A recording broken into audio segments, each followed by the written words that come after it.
কাল ৰাত্ৰি আমাৰ ৰাজ্যখনত চলিছে হিমন্ত বিশ্ব শৰ্মাৰ নেতৃত্বত। এই কাল ৰাত্ৰিৰ মাজতো আমি সূৰ্যোদয়ৰ আশা কৰিছো, পৰিৱৰ্তনৰ আশা কৰিছো। এই জল্লাদৰ ৰাজত্বক অৱসান ঘটাই এখন নতুন বৰ অসম, নতুন অসম, যিখন অসমত সাম্প্ৰদায়িকতা নাথাকিব, যিখন অসমত মানুহৰ প্ৰতি মানুহৰ ঘৃণা নাথাকিব, তেনে এখন অসম আমি গঢ়িবলৈ চেষ্টা কৰিম। আমি বিচাৰিম আমাৰ ৰাজ্যখনত আজি ভয়ংকৰ ৰূপ ধৰা কৰ্মহীনতাৰ সমস্যাক যাতে আমি কিঞ্চিত হ'লেও লাঘৱ কৰিব পাৰোঁ। কৃষকৰ দুৰৱস্থা হৈছে, কৃষিত যাতে আমি কিছু উন্নয়ন কৰিব পাৰোঁ, তাক কৃষিক যাতে আমি আগবঢ়াই লৈ যাব পাৰোঁ। ৰাজ্যখনত উদ্যোগ নাই, সকলো মজলীয়া ক্ষুদ্ৰ উদ্যোগ প্ৰায় মৰি গৈছে। এই ক্ষুদ্ৰ উদ্যোগ, মজলীয়া উদ্যোগক যাতে আমি পুনৰ্জীৱিত কৰিব পাৰোঁ। আৰু এইখন চৰকাৰৰ যিটো ভ্ৰষ্টাচাৰ, প্ৰতিটো ক্ষেত্ৰত যিটো লুণ্ঠন, আজি মুখ্যমন্ত্ৰীৰ নেতৃত্বত যি ধৰণৰ এটা লুণ্ঠন চলিছে, এই লুণ্ঠনৰ অৱসান ঘটাই পেলাই ৰাজ্যখনক যাতে আমি আগুৱাই নিব পাৰোঁ, সেই কাৰ্যসূচী সন্মুখত ৰাখি পেলাই আমি 6টা ৰাজনৈতিক দল ঐক্যবদ্ধ হৈছোঁ। আপোনালোকে জানে আমি ভাৰতৰ কমিউনিষ্ট পাৰ্টি মাৰ্ক্সবাদী, ভাৰতৰ কমিউনিষ্ট পাৰ্টি মাৰ্ক্সবাদী লেনিনিষ্ট, আমি দেখিছোঁ কংগ্ৰেছ আইদল, যাক নেশ্যনেল কংগ্ৰেছ, আনফালে জাতীয় পৰিষদ আৰু ৰাইজৰ দল। আমি গোটেইকেইটা দল, তাৰ লগতে আছে আমাৰ টাৰ্ণিং টি কাঠাৰৰ আজি কাৰ্বি আংলঙৰ দল। এই সকলো মিলি পেলাই আমি 6টা ৰাজনৈতিক দলে এইবাৰ বিজেপি বিৰোধী ভোট যাতে বিভাজিত নহয়, বিজেপিক যাতে পৰাজিত কৰিব পৰা যায়, এই উদ্দেশ্য সন্মুখত ৰাখি আমি এই নিৰ্বাচনত অংশগ্ৰহণ কৰিছোঁ। কোনো ঘৰ নাই, যাৰ ঘৰ থাকে ঘৰ এৰি নাযায়, যাৰ ঘৰ এৰি গুচি যায় তাক পলৰীয়া বুলি কয়। তেওঁ পলৰীয়া, আৰু পলৰীয়া আহিছে, এতিয়া আকৌ ঘৰলৈকে ঘূৰিব খুজিছে। ঘৰ বুলি ক'লেতো নহ'ব, তেওঁ পলৰীয়া। পলৰীয়া আহিছে আকৌ সৰবক ভৱানীপুৰলৈকে। আমি স্বাভাৱিকতে সৰবক ভৱানীপুৰ সমষ্টিৰ মানুহৰ স্বাভিমান আছে।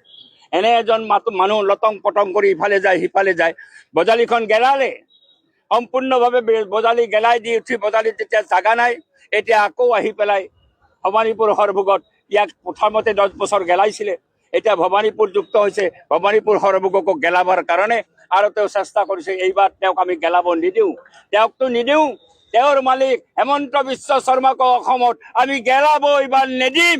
আমি তেওঁক আঁতৰ কৰিম, পৰাজিত কৰি পেলাই বিদায় দিম। আপুনিতো ৰঞ্জিত দাসৰ প্ৰতিদ্বন্দ্বীয়ে নহয়, প্ৰতিদ্বন্দ্বী কাক কয়? 80,000 পালে, আপুনি 75,000 পালে প্ৰতিদ্বন্দ্বী, তেওঁ 80,000 পালে, আপুনি 30,000 নাপায়। এতিয়া ৰাইজৰ মতামত যদি তেওঁ প্ৰকাশ কৰে, তেওঁৰ কথা। মই ৰাইজৰ মতামত প্ৰকাশ নকৰোঁ। কিমান হাজাৰ পাম, কিমান হাজাৰ নাপাম মই নকওঁ।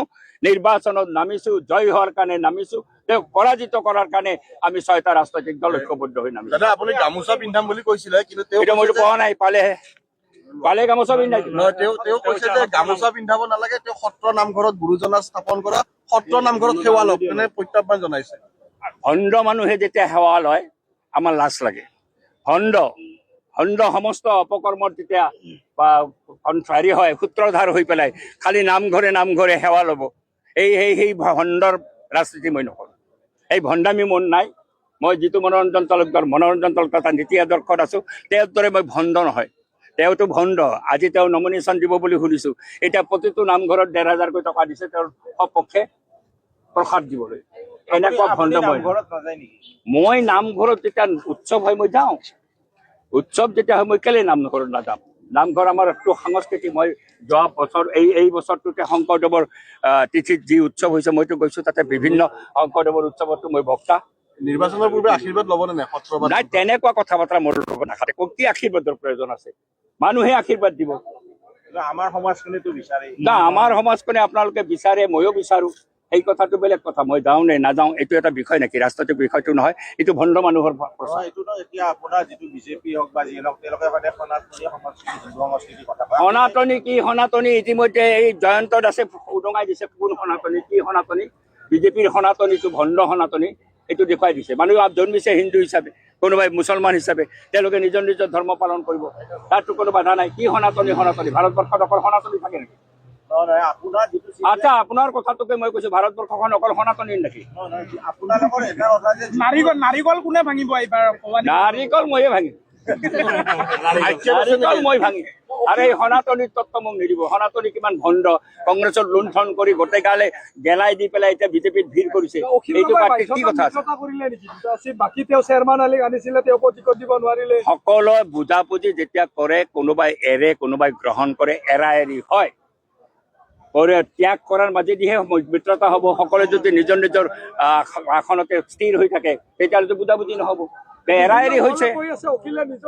নিজৰ চিটখন বচোৱাৰ কাৰণে কৰিছে বুলি। মুখ্যমন্ত্ৰীৰ কথাত মই গুৰুত্ব নিদিওঁ। এইজন মুখ্যমন্ত্ৰী নকয় কি, ছাগলীয়ে নাখায় কি? কিন্তু সেই মুখ্যমন্ত্ৰীজনে আপোনাক প্ৰশংসা কৰিছে। মোকতো প্ৰশংসা কৰা সেইটো এটা গণতান্ত্ৰিক প্ৰক্ৰিয়া। এছেম্বলিত থাকিলে বিৰোধী পক্ষক প্ৰশংসা কৰাটো এটা গণতান্ত্ৰিক প্ৰক্ৰিয়া। মোৰ সপক্ষে মিটিং কৰি দিব নেকি হিমন্ত বিশ্ব শৰ্মাই? কওক, আপুনি কওক। হিমন্ত শৰ্মাই কওক মোৰ সপক্ষে মিটিং এখন কৰি দিয়ক, মনোৰঞ্জন তালুকদাৰক ভোট দিব লাগে বুলি। তেতিয়াহ'লে প্ৰশংসা কৰাটো খালি এছেম্বলিতো সকলোৱে সকলোক প্ৰশংসা কৰে। জয় নিশ্চিত আপোনাৰ? নিশ্চিত জয়। সেই ক্ষেত্ৰত মোৰ কোনো হেৰি নাই, দ্বিধা নাই। কিবা টেনচন আছে নেকি? মইতো টেনচন লোৱা মানুহেই নহয়, মই টেনচন ফ্ৰী মানুহ। মই কেনেকৈ জানিম? আপোনালোকে মুখ্যমন্ত্ৰী আহিব যদি এইবাৰ প্ৰচাৰ কৰিবলৈ আহিলে আপোনালোকে গামোচা দিবনে? দিম, মুখামুখি হ'লে দিম গামোচা। মই ওলাই থৈছো।